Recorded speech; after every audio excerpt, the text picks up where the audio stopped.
Joyeux sabbat! S'écrie une voix dans l'obscurité. Anita s'étire dans son lit. Lève-toi et brille, ma cocotte, dit son père en passant la tête à la porte de sa chambre. Il est 4 heures du matin. Les yeux d'Anita s'ouvrent brusquement. Il est l'heure de se lever. Après le petit déjeuner, Anita revêt ses habits de sabbat favoris. Puis, elle enfile ses pieds nus dans ses tongs.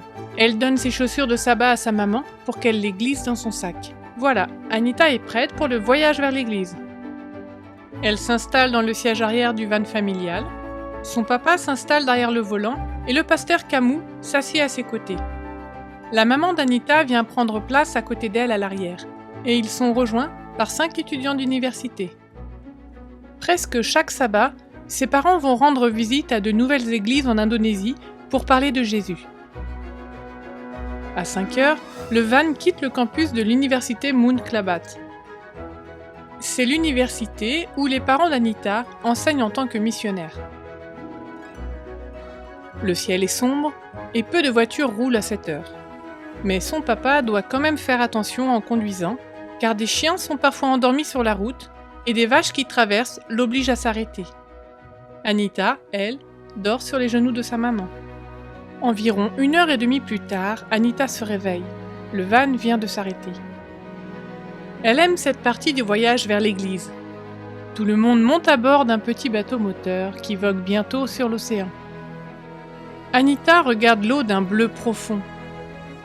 La lumière commence juste à paraître à l'horizon, tandis que le soleil pointe. Un air doux et humide vient frapper ses joues, tandis que le bateau chevauche de petites vagues. Après 1 heure, le bateau accoste à une île et le groupe s'installe dans un autre bateau pour 30 minutes de navigation. Ils débarquent sur une autre île dotée de palmiers à noix de coco et d'une riche et verte jungle.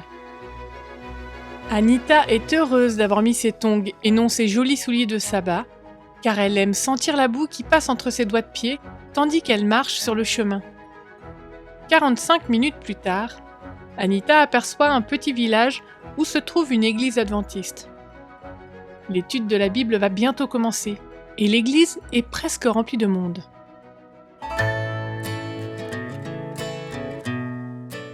Les gens accueillent Anita et les autres personnes avec délice.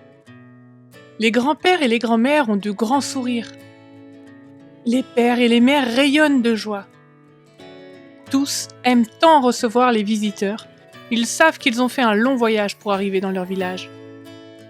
Les petits-enfants agitent leurs mains avec excitation et s'assemblent en grappe autour d'elle. Une petite fille vient en courant toucher avec curiosité la peau blanche du bras d'Anita. Un petit garçon tend nerveusement son bras pour toucher ses cheveux roux. Les enfants de ce village ont la peau brune et les cheveux noirs, et c'est la première fois qu'ils voient quelqu'un comme Anita. À l'intérieur de l'église, la maman d'Anita sort ses chaussures de son sac et la fillette les enfile. Maintenant, elle se sent prête pour adorer Dieu.